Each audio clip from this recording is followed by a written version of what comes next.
This case begins like many others did in the late 80s with a man named Roger Kibb.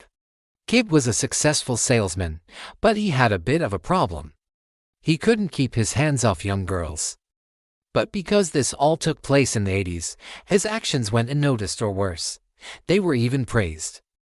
In 1987, Kibb began working for Investors Diversified Services, which specialized in financial planning. And it was here that he first encountered one of his future victims, Cindy James. Cindy worked at the front desk, but she was always eager to learn something new and soon became an apprentice under Roger. At the time, Cindy was married to David James. The two had been together since high school and they were absolutely head over heels in love. They were excited to start a family and have their first child on the way. It seemed as though nothing could get in the way of Cindy's perfect life. That was until Roger came along. Roger started to develop feelings for Cindy and would often call her into his office for advice on her relationship with her husband. Cindy found Roger's attention very flattering, but she never reciprocated his feelings. She knew there was something strange about him, but just put it down to the fact that he had a wife and kids and was just being a nice guy. However, Roger wasn't so innocent. He had actually been married 5 times and divorced 4, and had also been arrested twice for assault.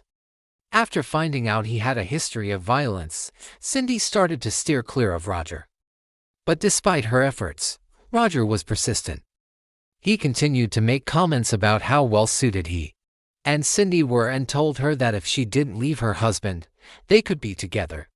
Cindy was disgusted by what he said and reported him to her boss, who then fired Roger. But this is where things take a dark turn. You see, Cindy had no idea that Roger wasn't the type of person to take no for an answer. Shortly after he was fired, Roger began stalking her. He would drive past her house and follow her around town. Once he even waited outside of her gym for her to come out, and then followed her home. Each time he saw her, he would yell obscenities at her through her window. It was terrifying, but Cindy tried to carry on with her normal routine. She even tried to ignore him, hoping he would eventually get bored and move on to someone else. But she should have known Roger was nothing if not determined. After a while, the police became involved and issued a restraining order against Roger, forbidding him from coming within 100 yards of Cindy. But as we now know, this didn't stop Roger. One evening, Roger broke into Cindy's house. She and her husband had been out celebrating their friend's birthday, and they had both drunk quite a bit. When they got back to the house and realized they'd been robbed, they assumed that it was just a random crime and moved on with their night. But when Cindy went to the bathroom, she found a note on the mirror written by Roger. In the note, Roger told Cindy that he knew she was home and that he wanted to talk to her. He also threatened her, saying that he would kill her husband if she didn't meet with him. Needless to say, Cindy called the police immediately. It goes without saying that she didn't want to meet up with Roger, but she was also scared for her husband's life. Police agreed to set up a meeting between Roger and Cindy in the hopes that they could arrest him. But when the cops arrived at Cindy's house to inform her that they had apprehended Roger, she wasn't home. In fact, she had disappeared. Her husband was furious and begged the police to find her.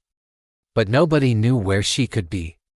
The police searched everywhere but came up empty-handed.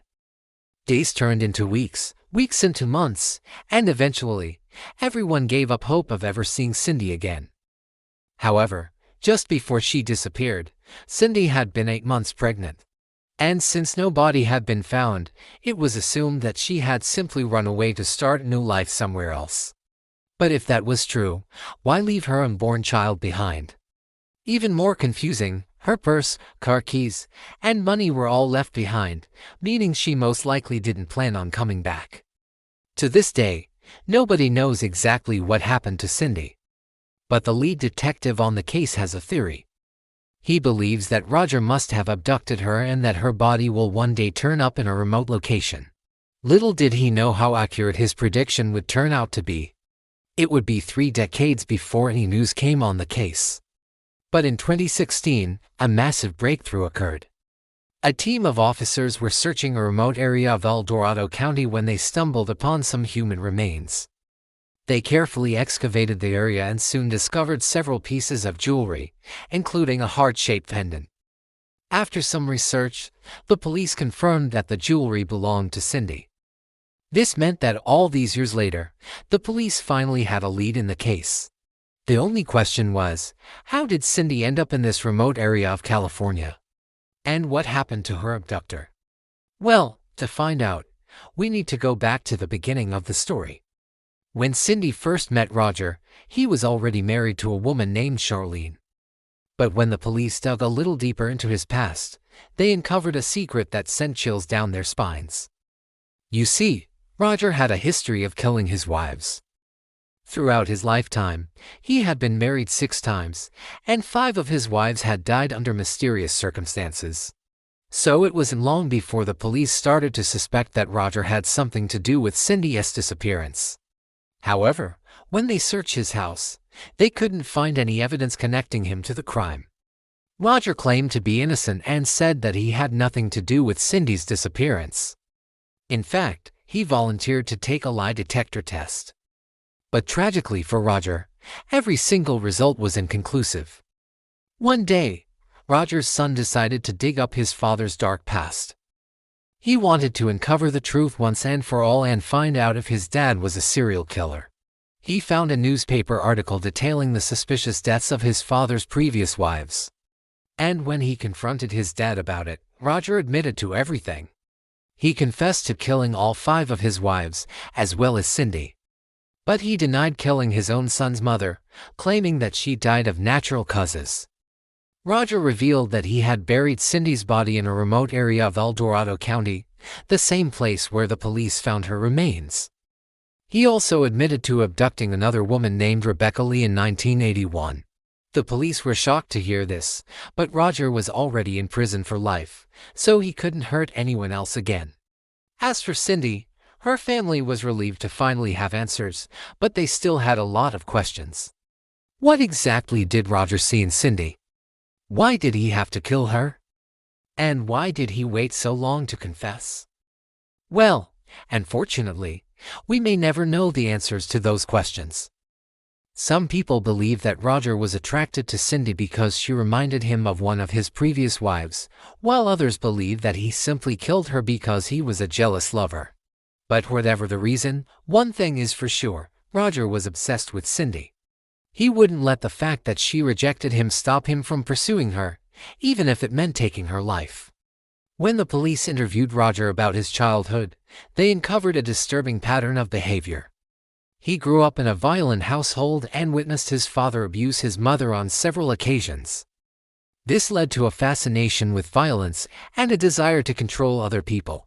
Roger felt a sense of power when he was able to manipulate and dominate his victims, which is why he continued to pursue Cindy even after she made it clear that she wasn't interested in him. But what really happened in Cindy's final moments? How did she die?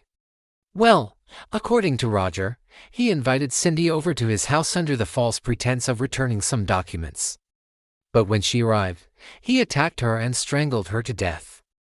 He then disposed of her body in a remote area of California and returned home as if nothing had happened. But there is another theory surrounding Cindy's death. Some believe that she was actually killed by one of Roger's friends, a man named John. According to this theory, Roger and John were both stalking Cindy and both had romantic feelings for her. When Cindy rejected Roger, he enlisted the help of his friend John to kidnap and kill her. But there is no evidence to support this theory and it remains just that, a theory. What do you think happened to Cindy, James? Do you believe that Roger acted alone, or did he have accomplices? Let us know your thoughts in the comments below. And don't forget to subscribe for more crime stories.